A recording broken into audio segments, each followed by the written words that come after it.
All right, so, you know, we're hearing these names everywhere, right? Miles Taylor and Chris Uh, Krebs, and they're both getting linked to, President Trump and all this stuff about the DOJ investigating them. hmm So, today we're going to kind of, break all that down, figure out who these guys are, what they did, and like what's going on with all these investigations. Absolutely. I think it's really important to understand, their backgrounds, their roles in the Trump administration, and how that's informing their current, public stances. Right, exactly. Yeah. So let's start with Miles Taylor. Okay. His name really started popping up, I guess, around 2018. Yeah. He was part of the Department of Homeland Security from 2017 to 2019. hmm And most notably, he was the chief of staff to Secretary Kirstjen Nielsen. Right. Now, for those who might not, live and breathe this stuff like we do, can you kind of explain what a chief of staff does at that level? Sure. So the chief of staff is really the hub of the secretary's office. Yeah. They manage the staff, they make sure the secretary's agenda is being implemented, Right. and they act as the main advisor on policy and how things actually get done. Okay. So, Taylor being in that position Yeah. means he wasn't just, sitting there watching. He was a key player in all the decisions being made at DHS, Right. especially during, such a turbulent time for that department. Yeah. Absolutely. Like huge focus on immigration and border security. Exactly. So this is where things get really interesting. hmm In 2018, an anonymous op-ed gets published in the New York Times, Right. and it was titled, "I am part of the resistance inside the Trump administration." Wow. It was super critical of Trump's leadership, saying there were people in the administration actively working against his policies. Yeah, that caused a huge stir in Washington. Right. I bet. People were trying to figure out who wrote it. Yeah. It felt like the author knew what was going on inside the White House, like they were right there in the room. Mhm. Right. And this is where, that whole narrative of, an internal resistance really starts to take hold. Absolutely. So then Anonymous doesn't stop there. No. They write a whole book called A Warning, hmm kind of expanding on all the points from the op-ed, even more criticisms, more insider stories about what was happening in the administration. Yeah, I mean, the book gave them a much bigger platform to lay out their concerns, more Yeah. details about, alleged misconduct, erratic decision-making. Right. And of course, everyone is still trying to figure out who this anonymous person is. Oh, absolutely. Kept the whole mystery going. Right. So then in 2020, right before the election, Miles Taylor comes forward and says, "Hey, it was me. I'm anonymous." Wow, what a reveal. Right. Talk about a bombshell. Yeah, what happened then? Well, Trump and his allies basically came out swinging, I bet. calling him a liar, saying he was just trying to hurt Trump's chances of getting reelected. Right, the timing was definitely suspect. Yeah, And it really just poured fuel on the fire, dividing people even more. yeah. Now, Trump himself said that Taylor was just a low-level staffer, Mm. someone he barely remembered.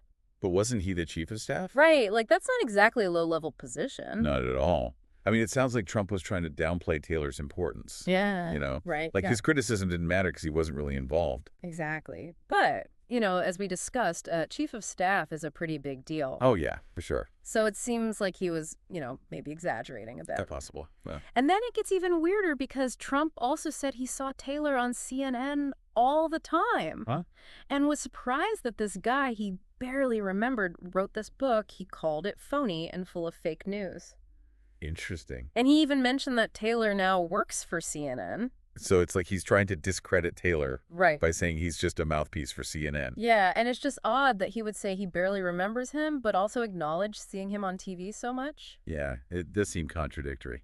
Like, it shows that he was paying attention to Taylor's criticisms. It must have bothered him. Exactly. So since coming forward, Taylor hasn't held back. Mm-hmm. He's been very vocal against Trump, Yeah. talking about how dangerous he thinks a second term would be for democracy and warning about potential retaliation against opponents. Yeah, he's definitely using his platform to voice his concerns. Yeah, and coming from someone who was on the inside, it carries a lot of weight. Absolutely. Yeah. It adds a level of credibility that's hard to ignore. Right. Yeah. Okay, so with all that background, let's get to the big question. Okay. Why is Trump going after Miles Taylor now? Well, it seems to be because of the anonymous writings. Right, the op-ed, the book. Exactly. And Trump even accused him of treason. Treason. Yeah, for speaking out against the administration, Yeah. saying that dissent is basically treason, Wow. which is a very strong word to use, Right. It shows how much he felt betrayed by Taylor. Yeah, it's not just a disagreement. It's like a personal attack. Exactly. And then we also have Will Scharf. Right, the White House staff secretary. Yeah, he claimed that Taylor leaked classified information while at DHS. Oh, wow. That's a serious accusation. Right, potentially criminal. Exactly. And he said they're going to revoke Taylor's security clearance if he still has it. Which makes sense if he leaked classified information. Right, it's standard procedure in those cases. So then Trump himself said he thinks Taylor should be prosecuted. Wow. And even compared him to a spy.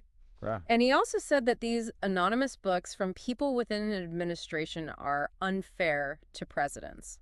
So it's not just about the potential leak. Right. It's about the principle of the thing. Yeah, he thinks people who work for the president should be loyal and not air dirty laundry after they leave. And that these kind of books make it impossible for presidents to function effectively. Exactly. But Taylor responded to all this on X, formerly Twitter. Right. He said, "Dissent isn't unlawful. It certainly isn't treasonous. America is headed down a dark path."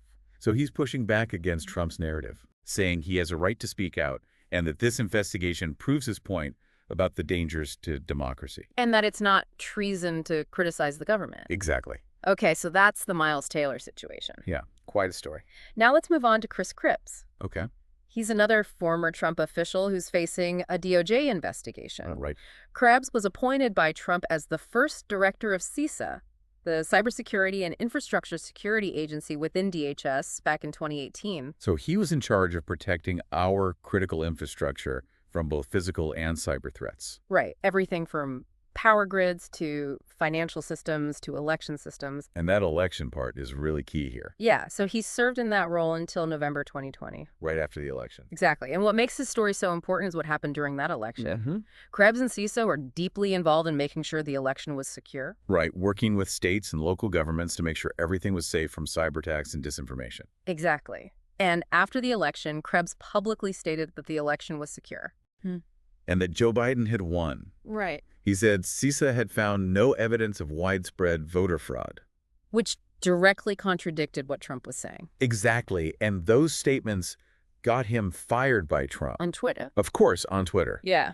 It was a very public dismissal, a clear message to anyone else thinking of contradicting Trump's claims. Yeah, it was a very strong signal that Trump was not happy. Right, and it was widely seen as a politically motivated move just because Krebs wouldn't go along with the election fraud narrative. Yeah, it was a controversial move for sure. And then Trump goes even further and accuses Krebs of being involved in a plot to steal the election. Wow. Which is a huge accusation with no evidence to support it. It's like saying the guy in charge of protecting the election was actually trying to rig it.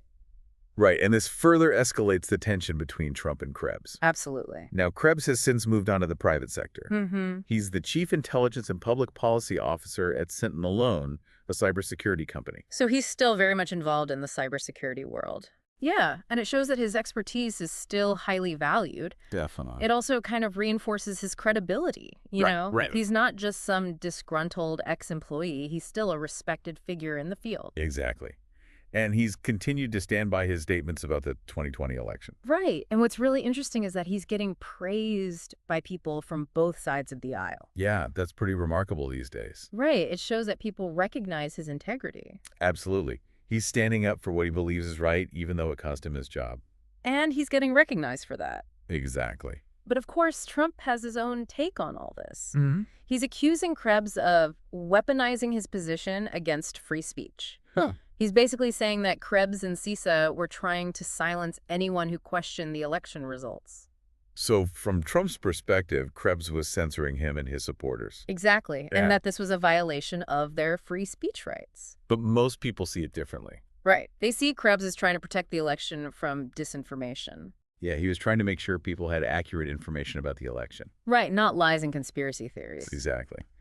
So when it comes to why Trump wants to investigate Krebs, it all comes down to this baseless claim that Krebs was part of some effort to steal the election. So it's the same narrative he's using with Taylor. Right. Dissent equals treason or some kind of conspiracy. Yeah, it's a pattern. And it's worth noting that Scharf, the White House staff secretary, Yeah. announced the DOJ referrals for both Taylor and Krebs at the same time. In the Oval Office, no less. Right, so it's not just a coincidence. It seems like a deliberate strategy to go after anyone who's spoken out against Trump. Exactly, and it's pretty alarming when you think about it. Yeah, it's like he's trying to silence his critics using the power of the government. Right, and that's a huge red flag for democracy. Absolutely. So let's zoom out for a minute and look at the big picture. Okay. We have Trump targeting former officials who dared to criticize him. Mm-hmm. And he's using really strong language, like accusing them of treason.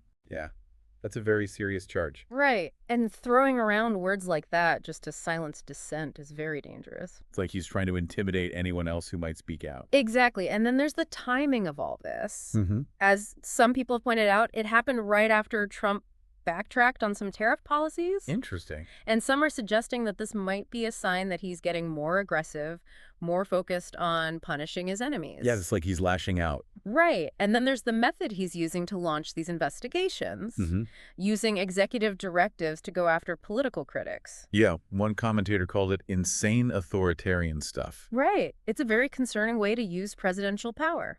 It's like he's trying to bypass the normal legal process. Exactly. And it creates a chilling effect. Right. People will be afraid to speak their minds if they think they might end up under investigation. Yeah, it's a dangerous precedent. And Miles Taylor himself has connected all of this to his earlier warnings about threats to American democracy. He's saying that these actions against him and Krebs prove his point about the dangers of unchecked power. So it's not just about him and Krebs anymore. Right. It's about the bigger picture, the erosion of democratic norms. Exactly. So just to sum up the situation, we have Miles Taylor being investigated for his critical writings, his alleged leak of classified information, and Trump's accusation of treason. Right. And we have Chris Krebs being investigated because Trump believes he was involved in a plot to steal the election, despite all evidence to the contrary. And it's important to remember that these are just investigations. Right. We don't know what the outcome will be. But the fact that they're happening at all is very concerning. Absolutely. So this leaves us with some big questions to think about. What does it mean for free speech in America when former government officials can be targeted for criticizing the administration? Where's the line between loyalty and accountability? And when someone contradicts the official narrative, even if they have evidence to back them up, what are the consequences? It's a lot to consider. Yeah, it really makes you think about the state of our democracy. Absolutely. And how fragile it might be. Yeah. We need to be vigilant and make sure our leaders are held accountable. I agree. And that the truth matters. It does. Thanks for joining us today. Thanks for having me. It's been a really eye-opening discussion. Yeah, I have. And we'll continue to follow this story as it develops. Absolutely. So stay tuned, folks. Yeah. We'll be back with more deep dives soon. Sounds good. All right, take care, everyone. Take care.